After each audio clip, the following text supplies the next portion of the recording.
Hey church family, it's Pastor Scott. Just wanted to send out a quick video message to our church in regards to the most recent developments we've seen in the Gulf of Mexico, what many are forecasting and predicting to turn into Hurricane Francine. If you're not aware of a storm coming to the coastal Louisiana area, here is your announcement. There is a storm that is predicted to come our way, and we want you to be alert to it. We also want to let you know what us as leadership and staff have been discussing, the decisions we've made, and the plans and preparation that we're taking here for our church. So first things first, midweek service, it is canceled. We're not going to even look to reschedule. We're just canceling it altogether.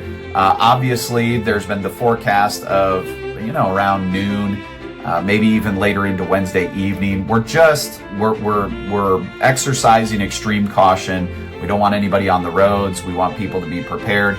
So no midweek service this Wednesday night. We want you to be at home with your family and staying safe. And then also with regards to resuming services, here's our desire is, Lord willing, to resume all Sunday services as normal. That could change. We don't really know.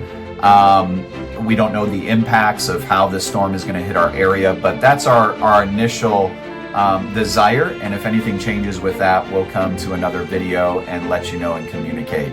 As I close the video, I just want to give you a couple of quick action items regarding the storm and its impacts in our area. The first thing is be prayerful. I think that should go without saying. That we should be praying.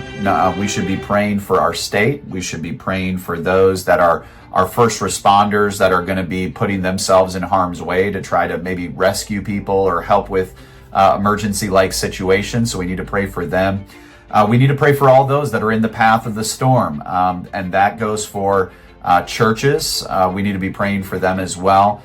Praying for our family, praying for our church family and loved ones as well. We want to pray that there are minimal impacts with this storm. The second thing is be prepared. I hope that you're taking the necessary steps to be prepared. Don't be a macho person, okay? Riding out the storm with minimal provisionals, okay? Be wise, be discerning, and take the necessary steps. I know for our family, we took advantage of it yesterday, getting things ready to go. And our motto is we are planning for the worst and hoping for the best. And I'm sure you've heard that phrase before. And so be prepared. The other thing I was going to mention, church family, is we've got people in our church that have provided resources graciously. In the past, we have been given some generators. And so church, generators are available here at the church. So when the storm comes through, if you need a generator, please reach out to me, and certainly reach out to anybody in our church. If you don't have my number, maybe you reach out to a church member that does. Please reach out to us and let us know of a need. We want to be able to meet that if we can. And so be prepared. Get yourself ready for that. We don't know about power outages. We hope that it's minimal, but the reality is there's going to be some. The other thing, another action item, be communicating, okay? Communicate with one another.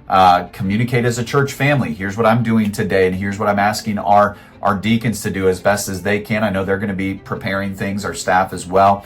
But I'm going to be reaching out to the widows in our church, just checking in on them, making sure everything's good, making sure they have an emergency plan in place. We want to make sure that the most vulnerable in our church are looked after and taken care of. Then check on one another. Don't take offense if somebody's reaching out to you and saying, hey, just want to check in, just want to make sure.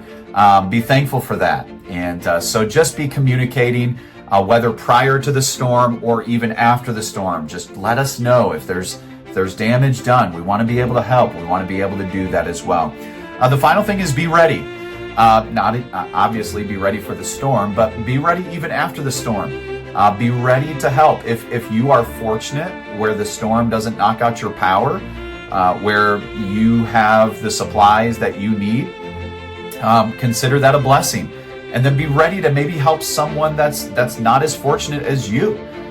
Be willing to go to homes, be willing to call people, be willing to do whatever is necessary to display the love of Christ.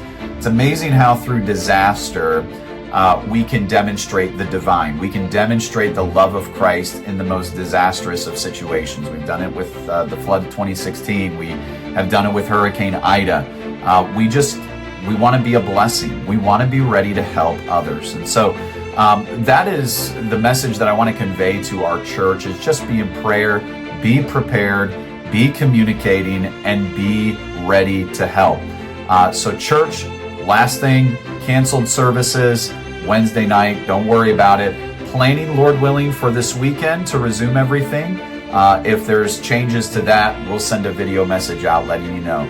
But if you would, please share this video. Just share it to your Facebook page, just so that your friends and family can be alerted to it. Obviously, our church family is what we're wanting to communicate immediately with. And so, church, I love you. I'm praying for you. If there's a need that you have, please reach out to us through Facebook. If you have my number, reach out to me, reach out to our leadership staff. We'd be happy to help. God bless you, church. We love you, and stay safe.